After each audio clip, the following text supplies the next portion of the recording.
It's personal for me. Some of you will know that my dad grew up in Kolkata.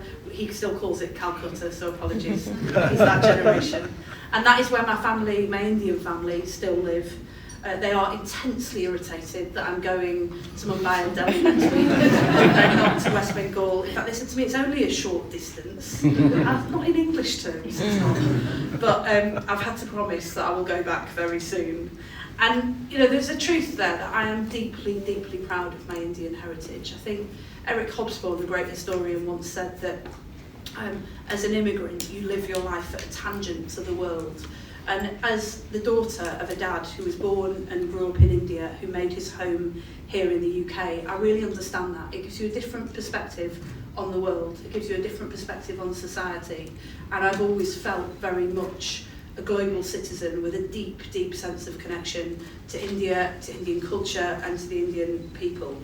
And I'm so delighted to be returning to India next week as the UK's Secretary of State for Culture, Media and Sport. So whether it's our Chancellor Rachel Reeves, who announced over £400 million worth of new trade and investment for the UK and India, to mayors like Tracy Brabin, who have forged strong partnerships and secured key investment into West Yorkshire, we know how important this partnership is.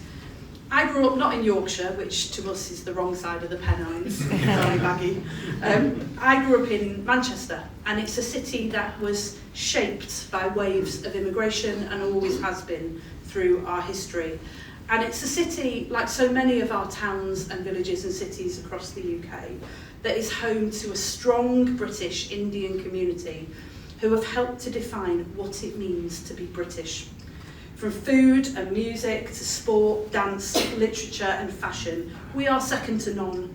And it's thanks to the contribution of brilliant actors like Dev Patel, who's ensured that British Indian people are reflected in the story that we tell ourselves about ourselves as a nation, a story that is now told and known all over the world. Talented fashion designers like Harry, who I had the privilege to meet just a few weeks into the job.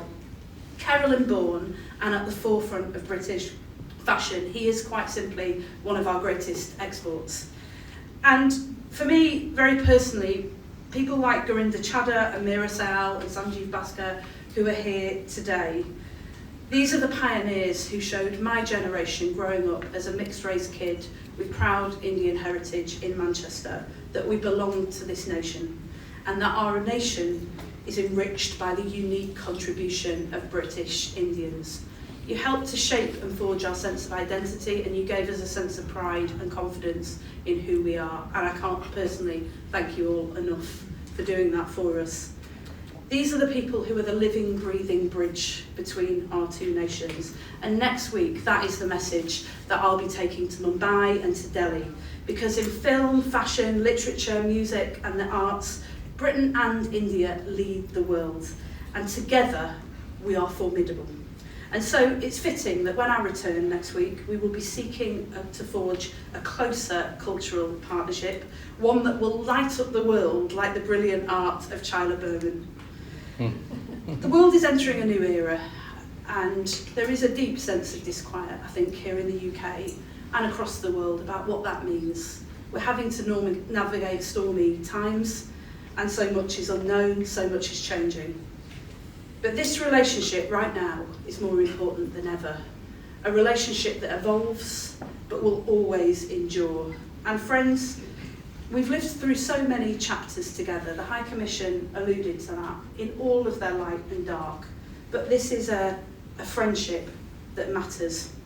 And this next chapter, we are determined, will be no different. Together, as one of my favourite poets, Rabindranath Tagore, says, in this next era, we will shoot joy through the dust of the earth.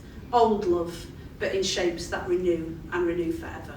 Thank you so much. First of all, thank you very much for being here. Thank you for your support and solidarity a moment ago in paying tribute to the lives so tragically lost yesterday in a completely heinous act of terror in Kashmir.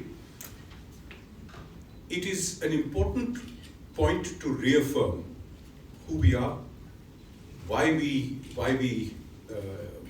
are doing the things we do, and how creativity and the creative arts offer us an escape and a response to people whose only initiative and incentive seems to be to find ways of using violence as the first recourse rather than the last.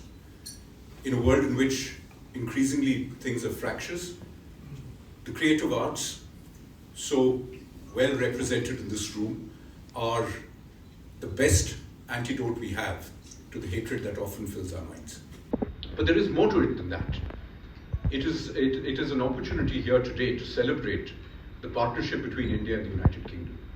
Because if there is one strand in our long, sometimes complex, but very enriching journey together as people and as cultures, it has been the warp and weft of our relationship in culture, in the field of the creative arts.